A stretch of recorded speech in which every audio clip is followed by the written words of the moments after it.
semuanya, sebelumnya perkenalkan nama saya Martina Apriliana, dan di sini saya akan membahas tentang salah satu tokoh psikologi yang terkenal, yaitu Sigmund Freud.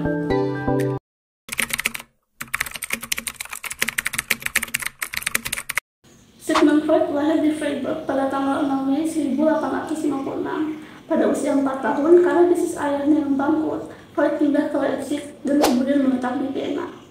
Ayahnya seseorang yang otoriter dan ditakutinya, sedangkan ibunya adalah seseorang yang perhatian dan sportif. Freud memiliki kedekatan dengan ibunya daripada dengan ayahnya.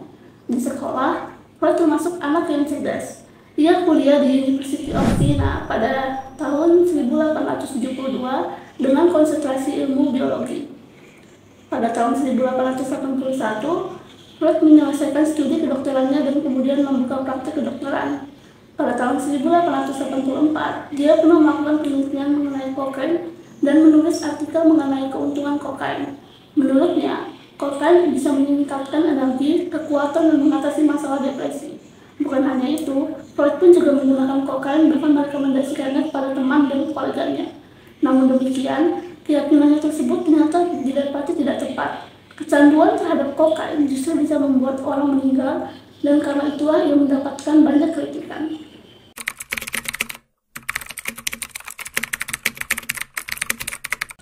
Salah satu momen penting bagi berkembangnya psikoanalisis adalah pertemuan Freud dengan Joseph Breuer yang berprofesi sebagai dokter. Dari Breuer inilah Freud belajar bagaimana menangani pasien histeria yang bernama Anna O. Anna O sendiri adalah seorang perempuan muda berusia 21 tahun yang mengalami histeria ketika merawat ayahnya yang sakit parah dan meninggal. Ia menunjukkan gejala-gejala histeria seperti kelumpuhan pada lengan dan tangan, gangguan penglihatan, gangguan bicara dan gangguan memori, dan lain-lain. Dengan metode hipnotis, beliau yang didampingi oleh Freud berhasil menyembuhkan gejala-gejala histeria yang dialami oleh Anna O. Dalam keadaan trans, emosi negatif dan trauma yang dalam beberapa bulan terakhir dialami oleh Anna O dikeluarkan sehingga membuatnya terlepas dari gejala-gejala histeria yang dialaminya. Breuer dan Freud kemudian menyimpulkan bahwa gejala gangguan fisik yang dialami oleh Anna O tersebut berhubungan dengan pengalaman-pengalaman traumatis yang pernah dialaminya. Pengalaman traumatis yang tidak diungkapkan akan menyebabkan gangguan secara fisik, dan ketika pengalaman traumatis tersebut diberi jalan untuk keluar, maka gangguan fisik tadi pun akan hilang dengan sendirinya, baik untuk sementara ataupun permanen. Metode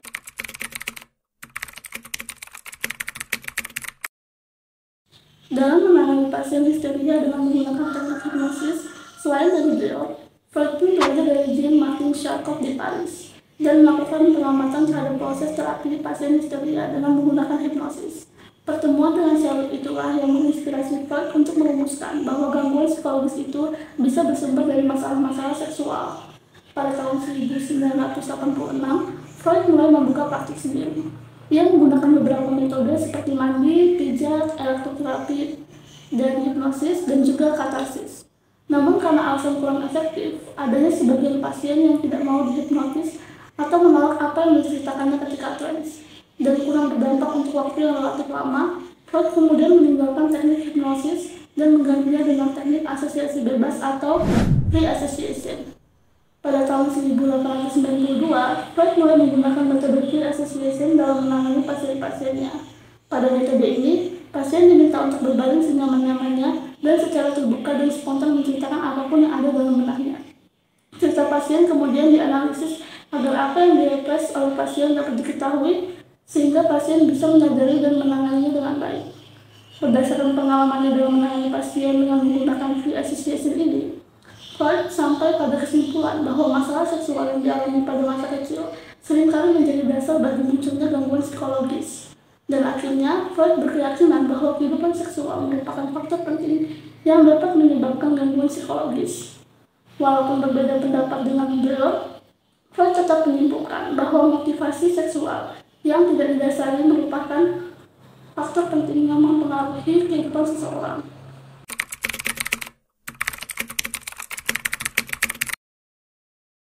Struktur kepribadian merupakan salah satu konsep penting dalam psikoanalisis Freud.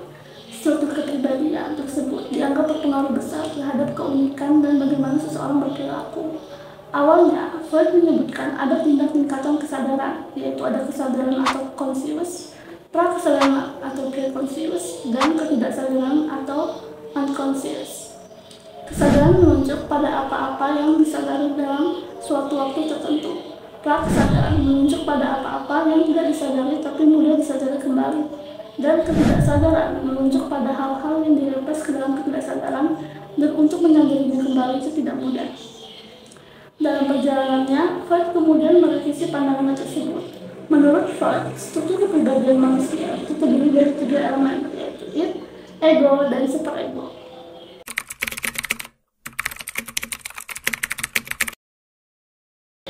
Id merupakan salah satu elemen dari sistem kepribadian Freud yang merupakan sumber dari segala dorongan dasar.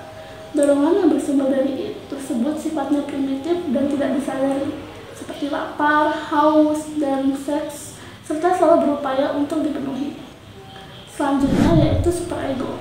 Superego merupakan bagian dari elemen kepribadian yang berisi norma-norma sosial yang sudah terrealisasi dalam diri seseorang yang diperoleh dari keluarga ataupun masyarakat. Lalu yang terakhir itu ada ego. Ego merupakan pusat dari kepribadian seseorang. Fungsi ego adalah menjaga keseimbangan kepribadian dengan memperhatikan dorongan id dan superego melalui kompromi, penundaan, ataupun substitusi.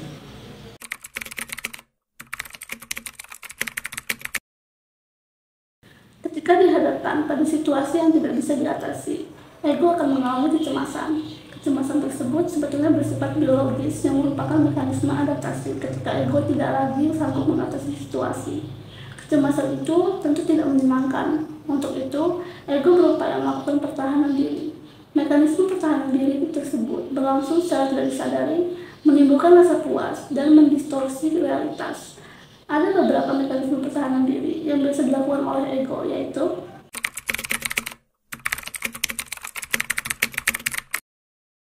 yang pertama adalah represi. Represi merupakan strategi pertahanan diri dengan menekankan memori, pikiran, dan persepsi yang membahayakan diri ke dalam ketidaksadaran. Persepsi ini merupakan strategi yang sangat penting dan merupakan isi dari ketidaksadaran. Yang kedua yaitu displacement. Displacement merupakan strategi pertahanan diri dengan mengganti objek atau tujuan yang menimbulkan kecemasan dengan tujuan yang tidak menimbulkan kecemasan. Yang ketiga yaitu proyeksi. Proyeksi merupakan strategi pertahanan diri dengan menyematkan kekurangan atau kesalahan pribadinya kepada benda, kejadian, ataupun orang lain. Yang keempat yaitu ada regresi. Regresi merupakan strategi pertahanan diri dengan kembali ke tahap perkembangan sebelumnya. Orang yang melakukan pertahanan diri ini akan menunjukkan sikap dan perilaku yang mirip dengan tahap perkembangan sebelumnya. Contohnya, ngompol di celana pada usia anak SD boleh jadi merupakan salah satu bentuk regresi karena ngompol bukanlah perilaku yang pantas dilakukan oleh anak SD. Yang kelima yaitu adalah reaksi formasi. Reaksi formasi merupakan strategi pertahanan diri dengan melakukan sesuatu yang bertentangan dengan apa yang diinginkan sebenarnya. Hal itu dilakukan jika melakukan apa yang sesuai dengan diinginkan akan mengancam ego.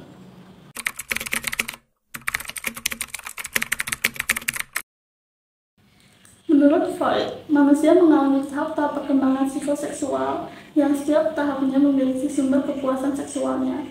Pada setiap tahapnya, anak memiliki kecenderungan untuk menstimulasi organ-organ erotiknya untuk mendapatkan kesenangan seksual atau autoerotik. Ada beberapa tahapan perkembangan psikoseksual, yaitu yang pertama yaitu oral stage. Oral stage dimulai pada usia 0 sampai 18 bulan. Organ tubuh yang menjadi sumber kepuasan seksual berasal adalah mulut, lidah, bibir, dan sekitarnya. Yang kedua yaitu anal stage. Anal stage dimulai pada usia 18 sampai 36 bulan. Organ tubuh yang menjadi sumber kepuasan yaitu anus. Yang ketiga yaitu phallic stage. Phallic stage dimulai pada usia 3 sampai 6 tahun. Organ tubuh yang menjadi sumber kepuasan adalah alat kelamin, baik pada laki-laki maupun perempuan. Yang keempat yaitu ada latency stage. Latency stage dimulai pada usia 6 sampai 12 tahun. Latency stage berakhir sampai pada usia puber. Tahapan ini ditandai dengan ketertarikan terhadap kelompok sebayanya dan memiliki rasa ingin tahu yang sangat besar. Yang terakhir yaitu ada genital stage. Genital dimulai pada usia 12 tahun ke atas. Pada tahapan ini, anak sibuk dalam menjalin relasi dengan teman sebayanya dan terlibat dalam aktivitas sosial. Baiklah, sekian video pembahasan mengenai salah satu tokoh psikoanalisis, Sigmund Freud. Mohon maaf bila ada kesalahan dalam pengucapan. Sekian dari saya, terima kasih.